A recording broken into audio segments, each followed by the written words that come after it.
Bum, bum, bum, bum, bum. Ba-da-dum, bum, bum, bum, bum, bum, bum, bum, bum. Hey, kia ora, Helen Brahms here, coming to you live from, Sun City in Arizona. Hope you're having a super fantastic, sparkling start to Magic Monday. Yes, that day of the week where we find the magic at the beginning of the week that carries us through for an incredible, amazing, super fantastic, sparkling week. Here we go. So my question for you is, what magic are you creating today to move your business forward? You're probably thinking, what's magic? Magic is everything. It's the energy. It's the positivity that you bring to it. It's your mindset. So what mindset are you creating for your week so far? I got to sit this morning again. I tell you, I have been loving these mornings. Yesterday morning is the only time I didn't sit down since I started doing this and start writing while the sun was coming up. This morning I got to do it again. It was so quiet, and I had the blinds open over the sink so I could see the RV next to me, which is where the raising of when the sun comes up, you start seeing the outline of the RV, and the RV is slowly revealed to you as the light comes up, and then the trees that are behind the RV come into view as well. And of course you start getting to see these gorgeous colors being reflected in their windows and on their mirrors and on the paintwork and stuff. So it's kind of cool. But I've already decided that one of these days this week, probably tomorrow I might do this, but one of these days this week that we're going to get up while it's still dark, and I'm going to get Zeffie to go outside for a WALK while it's dark, and we can watch the sunrise as we walk. So I thought that would be a great way to start the day. And then when we come back from that, then I can sit down and do my writings and stuff, and maybe get my live done a little earlier before I get on my training call. So we're looking at like changing things up in the morning a little bit. A certain puppy doesn't know that yet. We shall see how that goes. But, you know, what magic are you doing to create that environment in your business where you can be creative, you can be productive? So always look for ways that you can change things up to help ease your work day, to make things flow a little easier. Oh, if you hear any rumbling go overhead, the jets are flying. They were taking off fast this morning because the sound was moving very, very quickly. I was on my morning training call, and all of a sudden I'd hear the jets coming, and they were like, we were tracking them a lot faster than I normally track the sound as it goes overhead.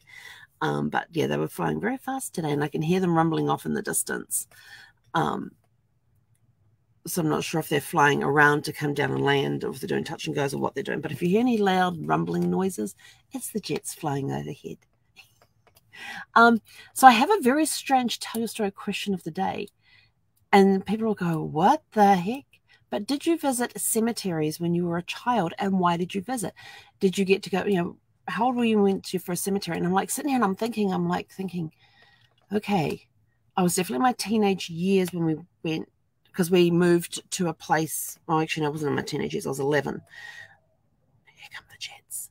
I was 11 when is the earliest memory I can recall of visiting a cemetery.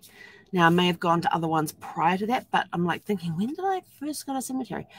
But when I was 11, we moved to a place, and over the back fence was the local cemetery. So we always used to say we lived at the dead center of town. Morbid humor. That's my dad. And I always liked wandering over there and reading the different tombstones and things, and reading headstones. And they had this special area just for kids. They also had this area that had this nice gentle slope on it, that when I was a teenager and stuff, we're hanging out with our mates, we'd go and on beautiful clear nights, we would just lay there on the sloped area of the cemetery, and we would just stargaze while we just lay there and talked. We had no problem walking through the cemetery at the dark of night. You know, it wasn't a scary place to me. I was comfortable. And I always have been comfortable in cemeteries. I love going to cemeteries because it's very interesting to read. I love reading what's on headstones and things. You know, what family saying do they have on there? Some have Bible verses on there. Some have a story about the person who has passed. Some just have a little one-line saying for them. Most of them are sort of like, you know, beloved husband, mother, father's daughter, whatever of and then have the, you know, and some of them are very good because they put the names of the kids along there as well. And so you've got, and they put them in the order of birth, which for genealogists is awesome because we know what the order of birth is at that point. which helps us in our research and things. But it's always interesting to read headstones, and some of the tombstones they get are really cool, different shapes and all shapes and sizes. Like especially if you go through the Hollywood, is it Hollywood Forever Cemetery that's down? Oh, where is it in LA? It's where my father-in-law is. My in-laws are entombed. They're in a mausoleum. My mother-in-law, my father-in-law, along with members of their family, are in different places around that same cemetery. There's a lot of famous people that have been buried in there as well. And going past some of their tombstones and things is kind of cool to see. And there's one, oh, what was the rocket one? There's one in the shape of a rocket. I know I have a picture of it. It's something to do with the, oh, who's that guy?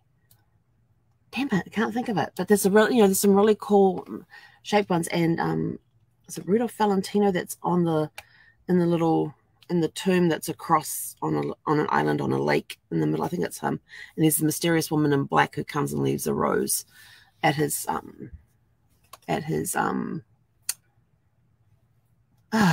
what do they call those things? Crypt. That's there.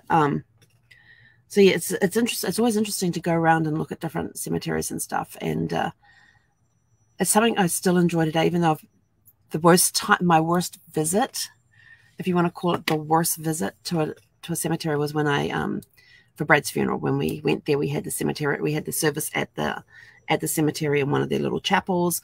We then went up to where he was being buried.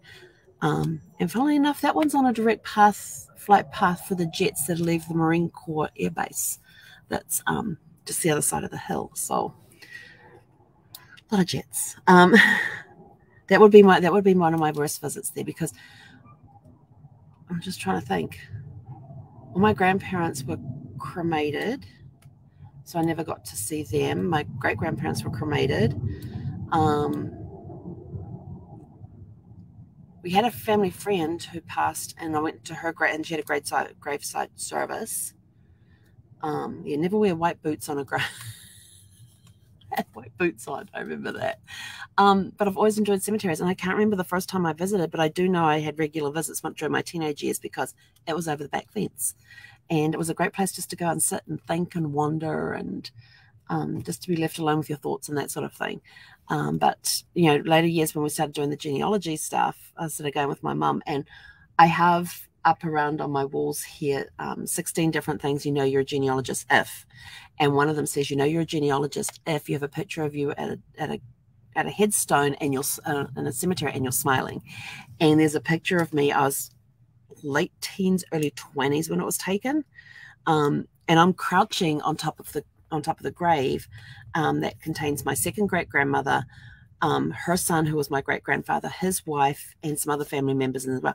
And there's a picture of me crouching there, and I'm like picking the moss off the headstone, and I'm turning to the camera, and I got a big smile on my face. So yeah, whenever I see that one, I'm sort of like, yes, I have that picture. I have that picture. But I was, it's amazing with the stuff you can find. And then you go to the office and you say, look, I'm looking for this person. What grave are they in? Who else is in there? I've been to different cemeteries around New Zealand to visit relatives and ancestors and things, and taken pictures of their grave sites.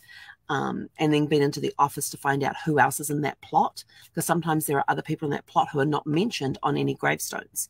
For example, my grandmother had a sister who died when she was like 5 or 6, and we found her gravesite, and there was a maintenance guy there, and his house was literally across the road from the cemetery. So he went over and he came back with the records that showed who was in the plots. And it turned out my great-grandparents, their ashes were also in there, but it wasn't mentioned on the tombstone. There is now a plaque there that states that they are in there, but it wasn't there when I first went and visited. But that's how I found out they were in there, because somebody had the plot records and they could tell us who was in there. And then there's some interesting stories from some of the family plots about who is in there, and how one of the, which one was it? One of my great-grandmothers, either first great-grandmother or second great-grandmother, who didn't like the husband of one of her daughters, and the husband is in the grave with her. So those sort of fun, those sort of fun stories. So you can find those things out. But, when did you visit? How old were you when you first visited a cemetery, and why did you go there? It's always interesting to find these stories out. And, did you go searching for relatives, for ancestors and things? But yeah, I love cemeteries. They're so quiet and peaceful, and just a great place to wander around. I mean, lost in your own thoughts, to read some of the headstones that are around. Like one a couple of rows back from where Brad is, there's this beautiful shiny piece of granite that's all nice and shiny, and there's like these 2 or 3 paragraphs of stuff written about the woman who's buried in there. She went very young. She was young when she went, but the family had basically had this big story about this person written there on her gravestone, so on her tombstone. So but anyway, I got to get out of here. We still need your family tree questions. We've got some planning going on right now and getting everything all set up and all organized. And don't forget to save for 6 p.m. Pacific time tomorrow night, which is Tuesday, November the 2nd. We have got a very special guest coming on tomorrow night on our live. So I can't wait for you to meet this person. She is an amazing, she's an incredible person. And I just love listening to her talk. She's always full of wisdom. She's got a lot of wisdom in her years. But she is just such an amazing human being, and I can't wait for you guys to meet her tomorrow night. So I'm out of here. Go have a super fantastic Sparkling Magic Monday, and we'll catch you guys back here around 6 p.m. this evening, Pacific time. Hey, Conara.